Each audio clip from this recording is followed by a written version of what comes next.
Toby is a tram engine. He has cow catchers and side plates and doesn't look like a steam engine at all.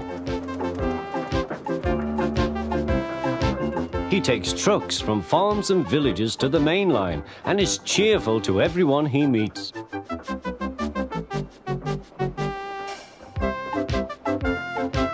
He has a coach called Henrietta, who has seen better days.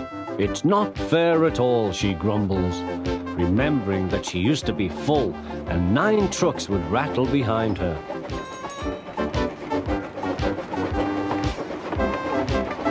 Now there are only 3 or 4, but the farms and factories send their goods mostly by lorry.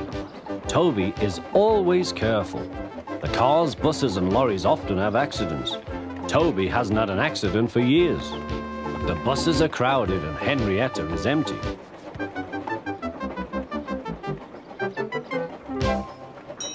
A lady and a stout gentleman stood on Toby's platform.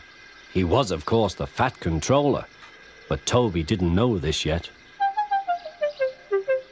"Come on, Grandfather," cried the children. "Do look at this engine." "That's a tram engine, Stephen," said the Fat Controller. "Is it electric?" asked Bridget.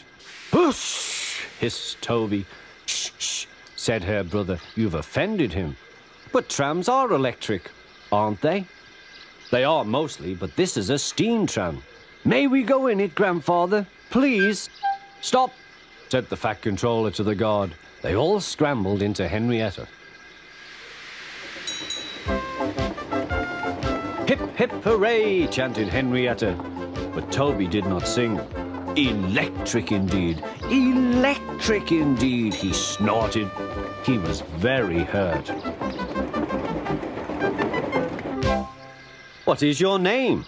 asked the Fat Controller. "Toby, sir." "Thank you, Toby, for a very nice ride." "Thank you, sir," said Toby. He felt better now. This gentleman, he thought, is a gentleman who knows how to speak to engines. The children came every day for a fortnight. Sometimes they rode with the guard, sometimes in empty trucks.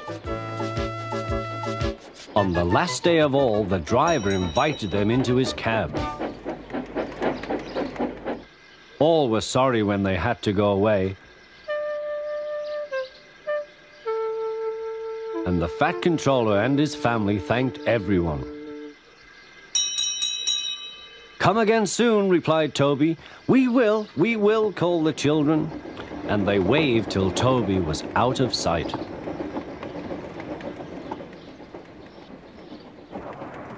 The months passed.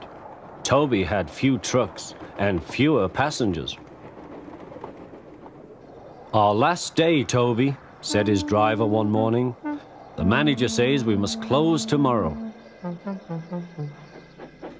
That day, everyone wanted the chance of a last ride. The passengers joked and sang, but Toby and his driver wished they wouldn't.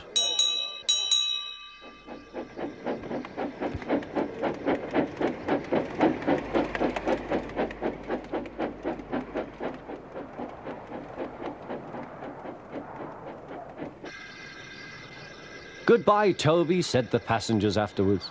"We are sorry your line is closing down." "So am I," said Toby. Nobody wants me, Toby thought, and went on happily to sleep.